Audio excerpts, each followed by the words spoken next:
नमस्कार बच्चों।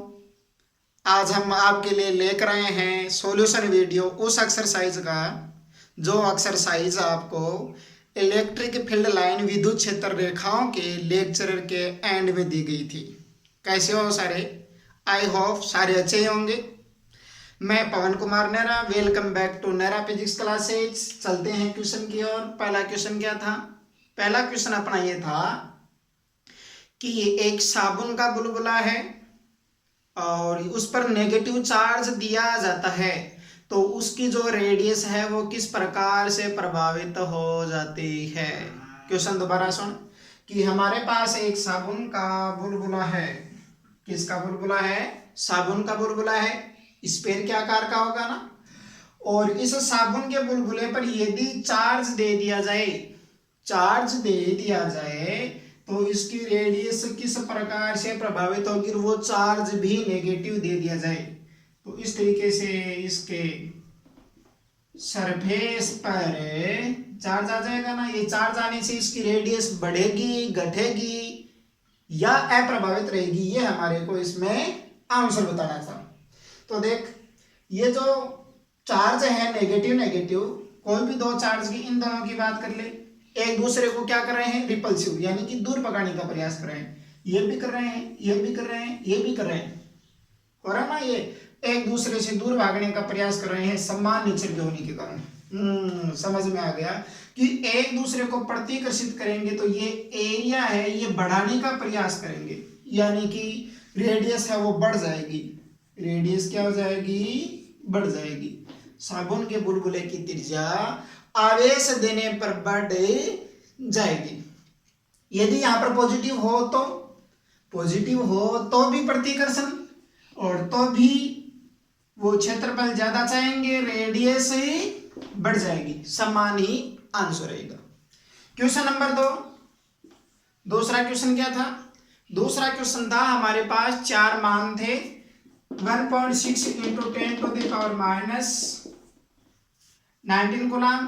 दूसरा था 1.6 10⁻18 और एक में था 20 कूलम, और चौथा ऑप्शन था नॉन ऑफ दिस। इन तीनों वैल्यू में से हमारे को यह बताना है कि कौन सी वैल्यू है वो असंभव है। चार्ज की कौन सी वैल्यू असंभव है। कौन सा कॉन्सेप्ट देखेगा? याद कर, क्वांटाइजेशन ऑफ चार्ज, Q बराबर NE plus minus NE। n क्या था रे? पूर्णांक। क्या था? पूर्णांक था कि n का मान 1 2 3 4 5 ऐसे हो सकता है। क्यों हो सकता है? किसी वस्तु से इलेक्ट्रॉन जब स्थानांतरित होते हैं तो एक इलेक्ट्रॉन स्थानांतरित हो सकता है, दो हो सकते हैं, तीन हो सकते हैं, लेकिन ऐसा कभी नहीं हो सकता कि 1.5 इलेक्ट्रॉन एक वस्तु से दूसरी वस्तु में चला गया। इसका मतलब n का मान कभी भी 1.5 पे, 1.25 पे, 6.25 ऐसा नहीं हो सकता। तो यहां से चार्ज का मान दिया हुआ है, Q का मान, E का मान जो चार्ज होता है वो हम जानते ही हैं, n की वैल्यू निकालेंगे। यदि n का मान यहाँ से पूरा आ रहा है 1 2 3 4, कोई भी इंटीजर संख्या आ रही है, पूर्णांक संख्या, तो वो सही है अन्यथा गलत है। तो देखकर सोल्व। पहला 1.6 इंटू 10⁻⁻13 कूलम, ये तो इलेक्ट्रॉन का चार्ज है। देखते टिक कि ये तो होता ही है, और इसको भी निकाल सकते हैं। कैसे? इसका मान रख 1.6 इंटू 10⁻⁻19 n।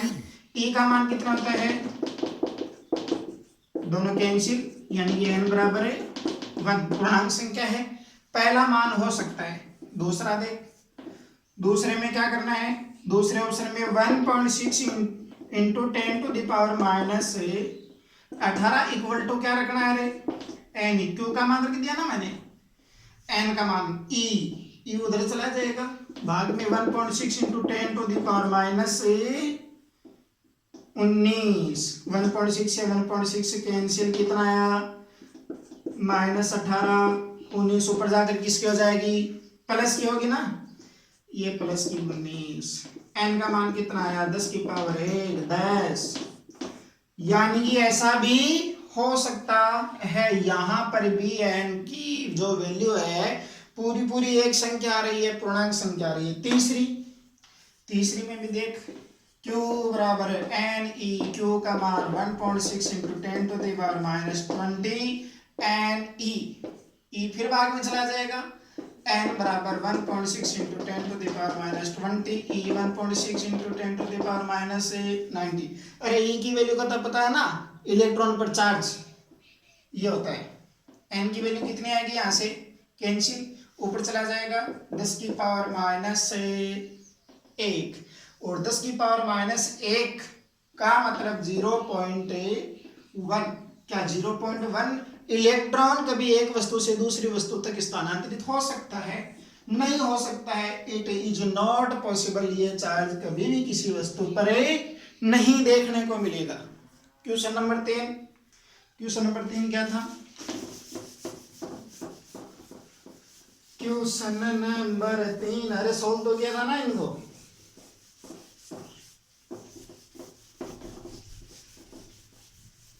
क्वेश्चन नंबर 3 क्या था? क्वेश्चन नंबर 3 हमारे पास ये था कि दो चार्ज हैं, एक है 1 माइक्रोकुलाम और दूसरा है 5 माइक्रोकुलाम। ये दोनों चार्ज हैं भाई। दोनों चार्जों के बीच की दूरी है 30 सेंटीमीटर। ये क्वेश्चन था। अब पूछ क्या रहा था कि पहले चार्ज पर दूसरा चार्ज फोर्स लगाएगा, उसका मान ज्ञात करो। F1 मान लो, इसको 2 मान लो। F1 ज्ञात करना है और दूसरे पर पहला कितना लगेगा, F2 ज्ञात करना है। फिर दोनों का अनुपात F1 अनुपात F2 ज्ञात करना, दोनों का रेशियो ज्ञात करना है। तो इसमें ध्यान से देख, कूलाम जो नियम है, कूलाम्स लॉ है, न्यूटन के थर्ड नियम की पालना करता है, क्रिया प्रतिक्रिया नियम की पालना करता है। उसमें हमने क्या पढ़ा था कि पहले चार्ज पर दूसरा चार्ज जितना फोर्स लगाएगा उतना का उतना ही पहला इस पर लगाएगा, यानी कि ये इस पर लगाएगा जितना ही ये इस पर लगाएगा। दोनों बराबर लगाएंगे, इसका मतलब दोनों का अनुपात कितना होगा, 1। दोबारा देख, कूलाम में दो चार्ज एक दूसरे पर बराबर मैग्नीट्यूड का फोर्स लगाते हैं, लेकिन डायरेक्शन ऑपोजिट होती है। मैग्नीट्यूड इक्वल है तो रेशियो भी कितना आ जाएगा, 1 आ जाएगा ना। चौथा क्वेश्चन क्या था? क्वेश्चन नंबर 4 क्या था भाई? 4 नंबर क्वेश्चन नंबर 4 को देख। क्वेश्चन नंबर 4 था कुछ ऐसा कि यहाँ पर +2 माइक्रोकुलाम, यहाँ पर भी +2 माइक्रोकुलाम आवेश, और यहाँ पर था 3 माइक्रोकुलाम। कितना था? 3 माइक्रोकुलाम चार्ज। और ये भुजा थी, ये दो दूरी 4 मीटर, ये थी 3 मीटर और ये भी 3 मीटर। अब इसमें हमारे को ज्ञात करना था, ये दिया हुआ था कि ये जो 3 माइक्रोकुलाम चार्ज यहाँ पर रखा हुआ है, इस पर ये वाला कितना फोर्स लगाएगा, ये कितना फोर्स लगाएगा, टोटल कितना लगाएंगे वो ज्ञात करना था। टोटल कितना लगाएंगे? ये चार्ज भी इस पर बल लगाएगा, ये भी इस पर बल लगाएगा। फिर दोनों को हम दिशाओं को ध्यान में रखते हुए जोड़ देंगे। तो चल आगे। पहले इसमें एक चीज का ध्यान करें भाई, ये आपका जो समकोण त्रिभुज बन रहा है, ट्रायंगल है, ये भुजा 3 है, ये 4 है, तो ये जो कर्ण बनेगा वो कितना हो जाएगा रे? 3 का स्क्वायर प्लस 4 का स्क्वायर कितना होगा? 5 मीटर होगा ना। यानी कि इस चार्ज और इस चार्ज के बीच की दूरी कितनी है? 5 मीटर। और इसके भी कितनी होगी? 5 मीटर। अब एक चीज देख, दोनों के बीच की दूरी बराबर है, यानी कि मैं उस चीज की बात कर रहा हूं कि ये इस पर फोर्स लगाएगा 5 मीटर की दूरी पर है, ये भी इस पर 5 मीटर की दूरी पर बैठे 3 माइक्रोकुलाम पर ही फोर्स लगाएगा, और दोनों का खुद का मान भी बराबर है। तो क्या दोनों द्वारा लगाए गए जो फोर्स है उनका मैग्नीट्यूड बराबर होगा, चाहे दिशा कुछ भी हो, मैग्नीट्यूड बराबर होगा। मैंने मान लिया ये प्लस ये भी प्लस, क्या करेगा, आकर्षित करेगा या प्रतिकर्षित, प्लस है ये, इस प्लस को किधर धकेलेगा, प्रतिकर्षित करेगा ना।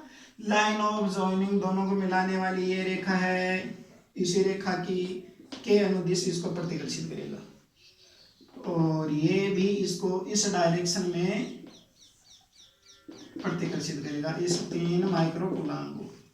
लेकिन ये जो फोर्स है इसके द्वारा इस पर लगाया जा रहा है इसका मैग्नीट्यूड, और इसके द्वारा इस पर लगाया जा रहा है, दोनों का मैग्नीट्यूड बराबर होगा, दोनों को एफ एफ ही मान सकते हैं, F1 F2 मानने की आवश्यकता नहीं है। अब देख, टोटल फोर्स ज्ञात करने के बाद में दोनों को जोड़ेंगे कैसे, दोनों के बीच का एंगल ये चाहिए, लेकिन यहां पर एंगल का मान दिया हुआ नहीं है। शॉर्ट प्रोसेस देख क्या बनेगी, यहां पर इधर देख भाई, ऐसी प्रोसेस बन रही है ना, ये एफ है, ये एफ है, ये एंगल थीटा है, ये भी थीटा है, तो ये वाला एंगल कितना थीटा, ये भी कितना थीटा। अब एक चीज का ध्यान कर, वेक्टर वाली जो चैप्टर है उसे देख, ये एफ है, एफ का इधर वाला भाग जिसके साथ ये एंगल बना रहा है, इधर इसका घटक क्या आएगा, जिसके साथ थीटा होता है उसका कोस में चला जाता है, एफ है कोस थीटा, तो फिर इसका इधर वाला ये भाग एफ साइन थीटा में चला जाएगा। इसी तरीके से इसका ये भाग एफ कोस थीटा, और ये ऊपर वाला भाग जिसके साथ थीटा नहीं मिल रहा है, 90 माइनस थीटा हो रहा है, तो एफ साइन थीटा। अब इस पॉइंट पर एफ साइन थीटा अपवर्ड ऊपर की तरफ और डाउनवर्ड क्या है, एफ साइन थीटा, दोनों का मैग्नीट्यूड बराबर है, दोनों की डायरेक्शन इक्वल है, तो दोनों एक दूसरे से कैंसिल, इस बात का ध्यान रख भाई, दोनों एक दूसरे से कैंसिल हो जाएंगे। इस डायरेक्शन में F cos theta, total force कितना हो गया, total force F total equal to F cos theta plus F है cos theta, 2f cos theta, यानी कि F 2f cos theta total force बनेगा। अब इसमें वैल्यू निकालनी है तो f का मान भी निकालना पड़ेगा ना, फिर कोस थीटा का निकालना पड़ेगा।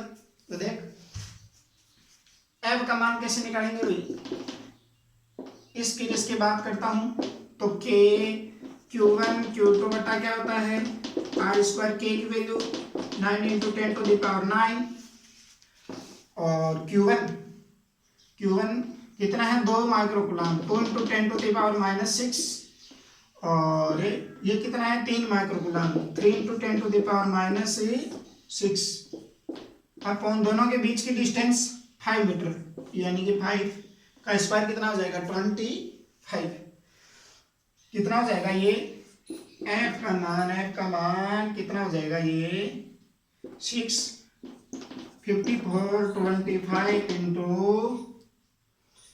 इंटू कितना होगा ये 12 है, 10 की पावर 9 और 10 की पावर -6 -12 हो गई ना, -12 प्लस की 9 कितनी रहेगी -3 रहेगी, ये बनेगा एफ का मान न्यूटन में। अब टोटल फोर्स हमारे को ज्ञात क्या करना था 2f कोस थीटा, यानी कि 2f कोस थीटा ज्ञात करना है, तो इसमें कोस थीटा की वैल्यू कहाँ से आएगी, कोस थीटा इक्वल टू, याद है लाल बट्टा कक्का आधार बट्टा क्या है गिरेकरण, कोई से भी एक त्रिभुज से उठा आधार क्या बनेगा इस समकोण त्रिभुज में 4 करण, ये वाली भुजा या इस नीचे वाले से ले ले 5, यानी कि 4/5, तो इस की वैल्यू कितनी आ जाएगी 2f कोस थीटा बराबर 2f cos theta 2 into f की वैल्यू कितनी निकाली 54 into 25 into 10 to the power -3, 4/5 newton, ये टोटल फोर्स बनेगा। कैलकुलेशन कर लेना, इजी है। नेक्स्ट क्वेश्चन क्या था, नेक्स्ट क्वेश्चन देख,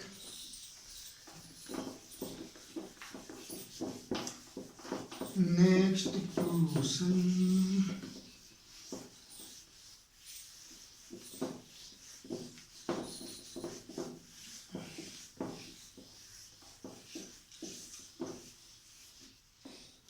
नेक्स्ट क्वेश्चन था हमारे पास कि एक माइक्रोकूलम आवेश है, उसके निर्देशांक दिए हुए हैं 1 2 3, और दूसरा कहीं पर है उसके निर्देशांक हमारे को दिए हुए हैं 3 2 4, ये 2 माइक्रोकूलम, और इन दोनों के बीच की डिस्टेंस हमारे को पता है नहीं, ज्ञात करनी पड़ेगी।